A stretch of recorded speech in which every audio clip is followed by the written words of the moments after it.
Every hourly close on TRON for 21 days and 5 hours has landed between the same two prices, and today those prices are the chart. Both came from this channel, 32.35 below, 33.42 above. The last closed hour sits at 32.87 with momentum near 58. Start with how the run began. 1 hour opened at 32.31 under the floor, traded down to 32.25 and closed back inside at 32.47. 509 hourly closes have stayed between the walls ever since. That opening dip is the only trade outside the corridor in the whole run.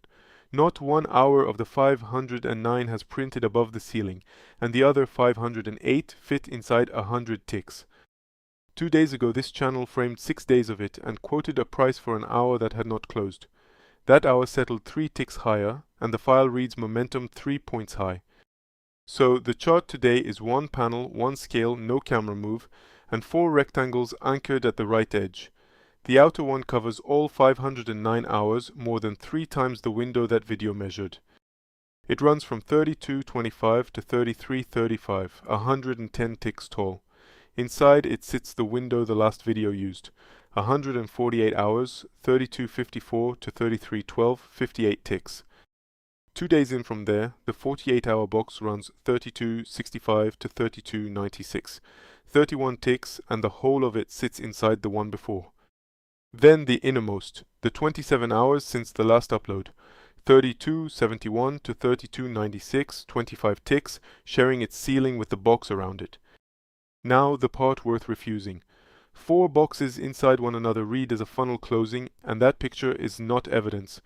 A shorter window sitting inside a longer one cannot be wider than it. The nesting is arithmetic, and it happens on any chart. What can be measured is how fast they shrink. A market that merely drifts widens its range with the square root of time.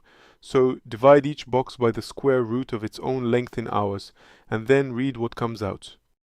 509 hours gives 4.9, 148 gives 4.8, 48 gives 4.5, 27 gives 4.8.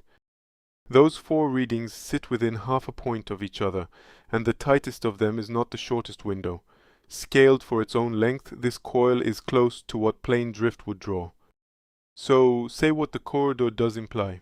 Buyers and sellers have agreed on a price for 3 weeks, and the longer that holds, the more the eventual exit is worth watching. What it does not imply is a side, a schedule, or a squeeze tightening faster than time explains. One thing here is rare, and it is the outer box. This file holds 491 windows that long, and none is narrower. The 3 inner boxes are each beaten dozens of times over. Now the second measure, the last read made its centerpiece, the 20 and the 50-hour means, converged to 0.42 ticks apart, the tightest in the file. That reading came off an unfinished hour too. On the closed candle it was 1/3 of a tick. Since then the pair has swapped places and pulled apart to nearly 6 ticks, widening in 22 of the 27 hours. Range narrowing, spread releasing, the two disagree, and only a close through a wall ends it. Up, the corridor measures to 34.49, down to 31.28. Educational analysis, not financial advice. If the chart did the talking today, subscribe for the follow-up, hit the like button, and share this update with a friend.